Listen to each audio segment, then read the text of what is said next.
Okay. All right, good afternoon, welcome Athens-Clarke County Board of Elections special call meeting. Date is November 8th, time is 3:27 p.m. We're at a different location, which is City Hall, 301 College Avenue, room 301. That's not City Hall's address, is it? Yeah, it is actually, forget on College Avenue. In room 301, there we go. Athens, Georgia. All right, first item on the agenda is to adopt it. The chair will entertain a motion to adopt. Okay, motion, Ms. Till. A second. Second, Ms. Fambro. Give me a moment while I take notes and chair here. Okay, all right. The next item on the agenda are public comments. I do not see any members of the public wishing to comment. So we will move on. The next item on the agenda is agenda item C, and a brief review of precinct returns from the November 5th general election. The chair recognizes the director unless the board member has a comment first. Go ahead. Okay. All right, so you have a couple of things in front of you, but first I'll address the form that you have that shows our advanced voting numbers for election day. I've broken down the total number of votes cast at each location to include the number of voters who got credit in e-polls, which is 36,386. E-polls is where the voters check is connected to the poll pads. The number of people who checked in on the poll pads, and then the supplemental list of those voters who did not get checked in on the poll pad, but we were able to give credit in Jarvis. There's 386 voters that were added to the e-post number that give us a number of 36,772 voters who received credit for voting. I took that number and compared it to the number of ballots that were entered in the scanner. And that came up with 36,786. So there's a difference in those numbers. At the Linden House, there were 12 voters who did not receive credit for voting. We've gone through our supplemental voter applications, and we still have not identified who those 12 voters are. So there's work to be done. We're not sure if it's something that happened with the poll pads, but we've got to identify who those voters are. At Cooperative Extension, they balanced. The library balanced. Miriam Moore Community Center, there was one ballot less scanned. A lot of times when that happens, a voter either walked out and didn't insert their ballot into the scanner, and I am aware of one location that had that, which was the Tate Center. So that's likely what happened at Miriam Moore. Tate Center, there was 4 voters who did not receive credit. And then at Tennis Center, there was one less ballot scanned. So a difference of, I think that will be 14 different from what we will have. The difference of 14. From 3772 to 36,786. And it's typical, things like that happen, and we just justify it by indicating this when we report it to the Secretary of State's office. Voters that do not receive credit, we're to go through our list and check them off according to, did they get credit for voting in Jarvis? And like I said, we've done that, and we still have not identified which voters didn't receive credit. Is that something that's typical in every election? I think you just mentioned that. It is. And that, again, that's work that's allowed, we have time to do that. Or are given time to do that. Because that can happen after certification. Yes. It doesn't affect. Yeah. The difference in certification and election day is you want to have counted every ballot that was cast. A lot of times your numbers comparison to the number of voters who are checked off, that might not balance. But the main thing is to identify that you have counted all the ballots that were cast.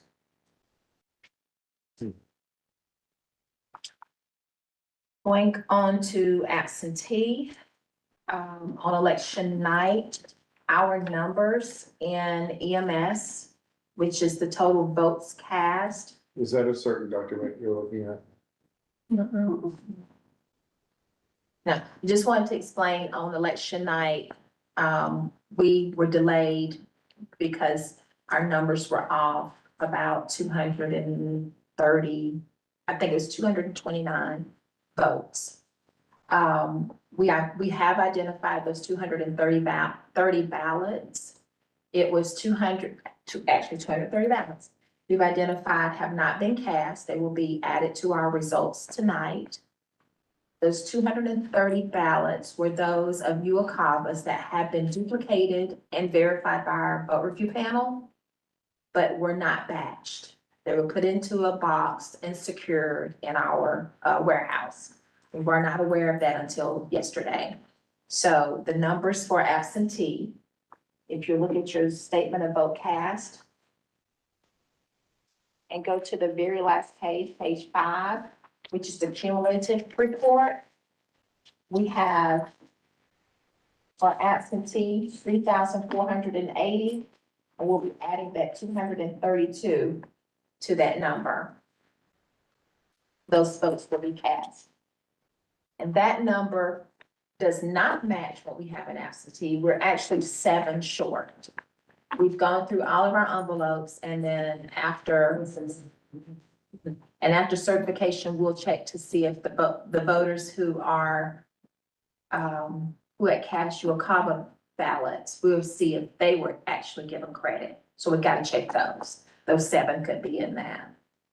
So our number for election day, absentee should have been 3,712.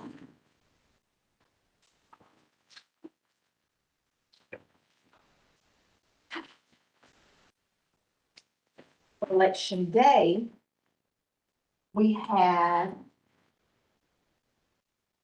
12,912 voters who had cast, votes that have been tallied on the EMS server. And we've added 12,884 voters who had checked in on e-polls. We had 30 supplemental voters that gave us 12,914. That means we had 2 less ballots that were cast on election day.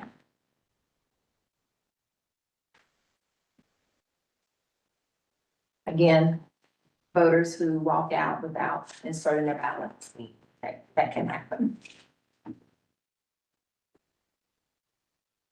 We need to do something like, signs or beef up the signs that we have. Cause I know, I think I remember seeing signs in there telling people not to leave. I'm thinking maybe we could do a bigger sign. My state is at Barnett Knolls Elementary. I think his name, is it Jack that's there, was telling me that when you come in the door and everything is lined up to the right, you have your voting areas here, but your scanner is right by the door where you come in. So when people vote, they come stand out and they're like, well, where do I go now? What do I do? So he said that the problem probably is that the scanner should be maybe at the end of the room. I don't know the setup and what you need to do, but they were saying that it was confusing.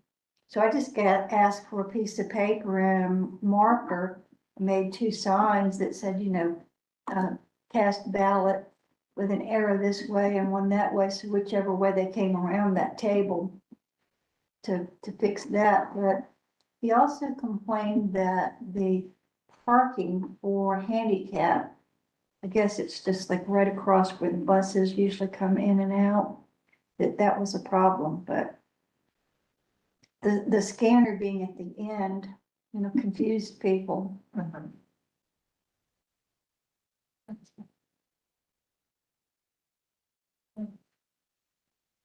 Is there anything that says the scanner can't be in proximity to the BMDs, or what's going on with that? Because it is kind of a little walk. And I was on the end and I voted, even though I saw them at the door.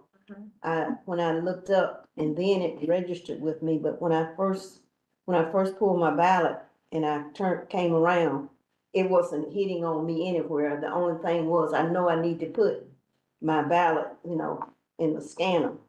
But I wasn't, my brain wasn't clicking.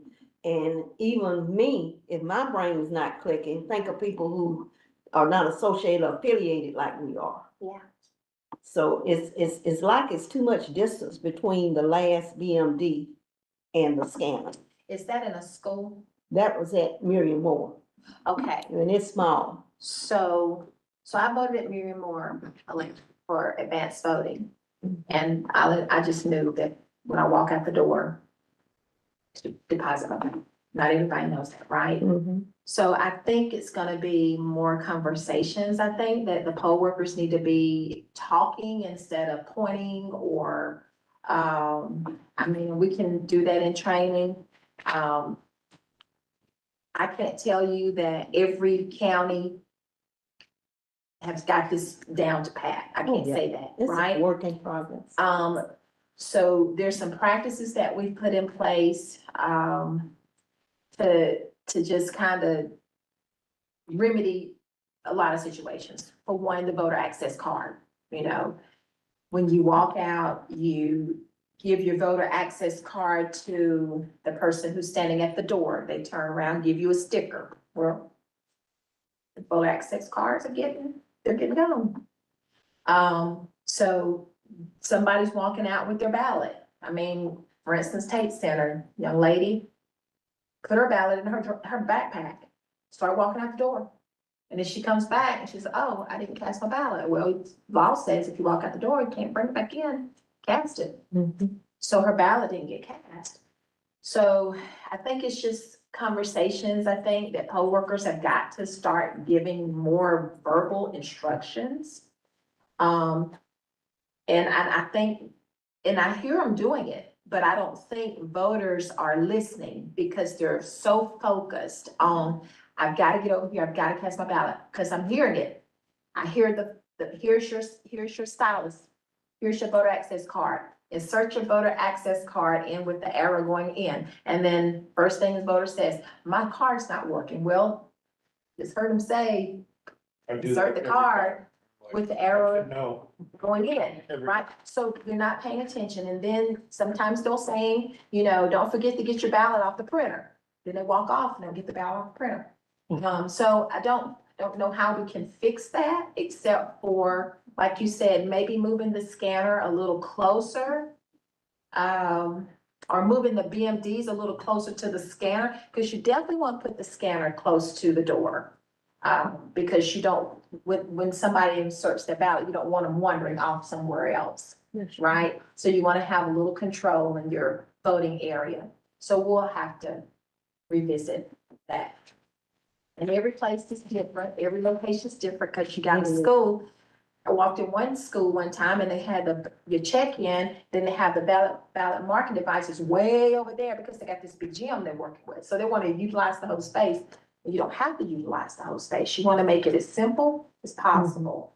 So that's something we would definitely need to address. Maybe if you think of, this is off the top of my head, but something that's simple is usually something that people can follow because they've got all this going through their head.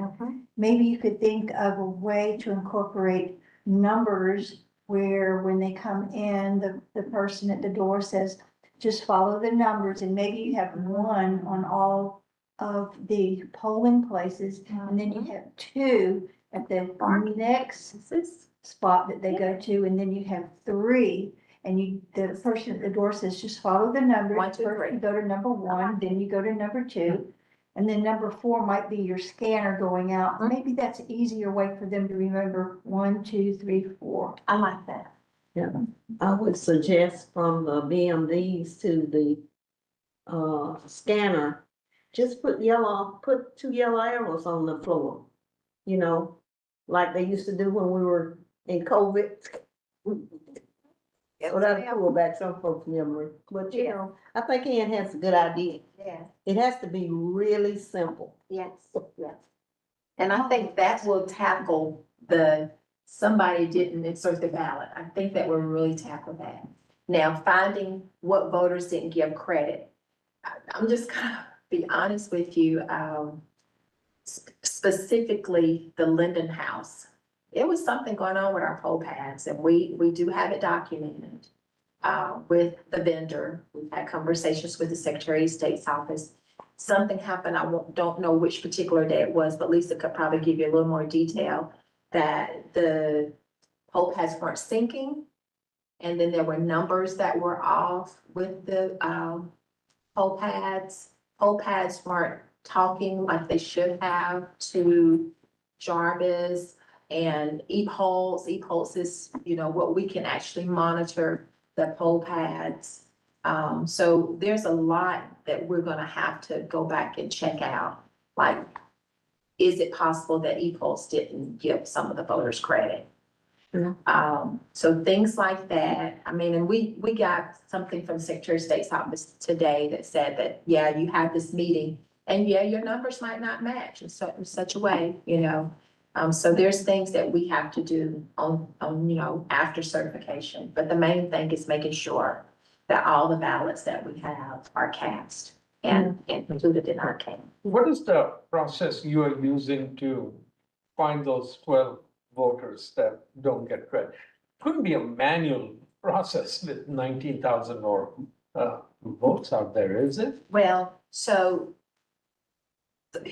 what we could do, human wise, we could take the supplemental list, of those voters and fill out their voter certificates. Right. We take that voter certificate and we check Jarvis to see if that voter got credit for voting. If they didn't, then we manually enter that credit. Okay. So we can fix it with the supplemental, but e-polls Yeah, is because something that's a we small can't. amount. Yeah. Yeah, with the other one, is that an automated way of doing it with what do you call it, with the e-votes? E-polls, It is. Okay. and poll pad, yes. Okay. So we actually took the voter certificate. So I'm gonna back up. A voter comes in and they're given their ID to the poll worker who scans their ID to populate their voter registration. Instantly, that gives a voter credit, once they go through the checkings. Now, you get a voter that you can't find in e-polls. So they call the office. We're able to find them in Jarvis. That happened a lot at Tate. Unfortunately, it happened a lot. As you see, 347 voters there were calls to the office. When we were able to identify those voters in Jarvis, then they were instructed to process them like a supplemental voter. That meant them filling out a paper form rather than being populated electronically through the poll pad. Then that paper form had to be given to us at the office so that we can give that individual voter credit for voting because they didn't get credit for voting in the poll pad. While they're filling out that form, does the line move or? So I happened to be over there when it happened. Yeah. And so what I did is if somebody was not able to be looked up in the poll pad, I pulled them to the side. Okay. And I made calls to the office so that the line could continue to flow. And so after I left, Lisa come over and she did some, and then we sent some other people over to do that. And that's how I want any line to flow, even on election day. If somebody's name doesn't come on the voter list, that person's pulled aside and another worker's working with them, hopefully the manager, who's calling the office, and the line is continuing to flow as it should, so. I know the day that I was over there, there was I think a couple of number 10 and another one. I can't remember what it was. There was a problem when the people were trying to vote. So. Vendor.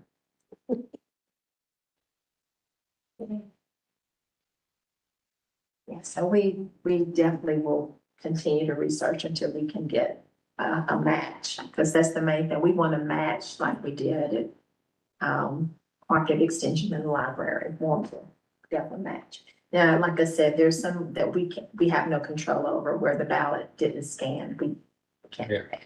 Another reason a voter could have left their ballot unattended, and you can't just go, hey, here's a ballot that was left on the printer. Oh, I'll go ahead and insert it for the voter, worker. You couldn't do Why, that. can we go back to it didn't scan? Why would it not scan? But the second question to that is, if it didn't scan, She was saying. it wouldn't say they walk- vote cast and you watch it turn to the next No, number. not right? that it didn't scan, the voter didn't scan it. The voter Oh. didn't insert their ballot. Not that it went in unread. or Right. Whatever, because wouldn't it reject it and then do it again and then, yeah.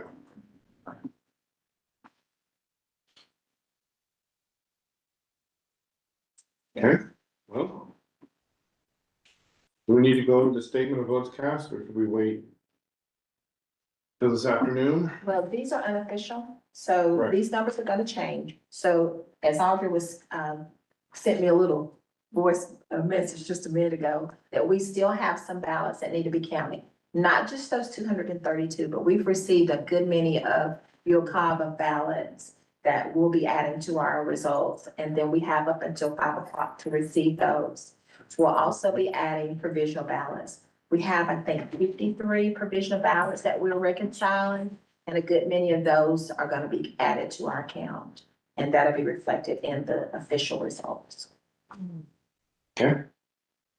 Sounds like we need to get back to work. Mhm. All right. Any board members have any questions? Do we feel satisfied with the information presented to us? Yeah, quick question. I mean, is there anywhere out there which gives a total number for the state of Georgia of the number of power voters, supplemental voters that are still going to be added today?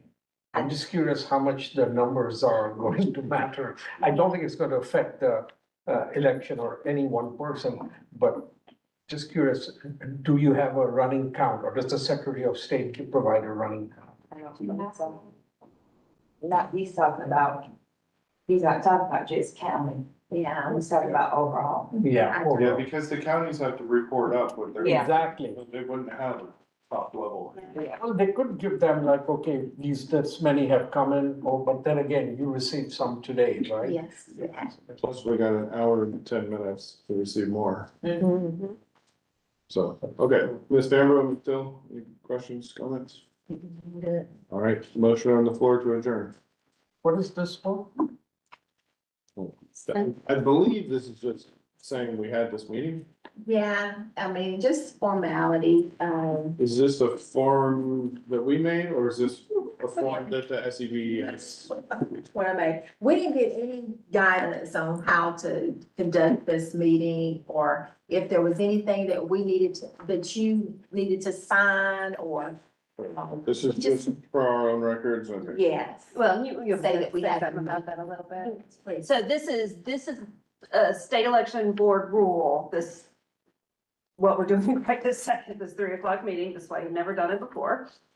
And, we thought, we all kind of were operating under the impression that this meeting was not necessary pursuant to the eternal vigilance case that was filed in Fulton County, and that a judge issued an order staying all the state election rules.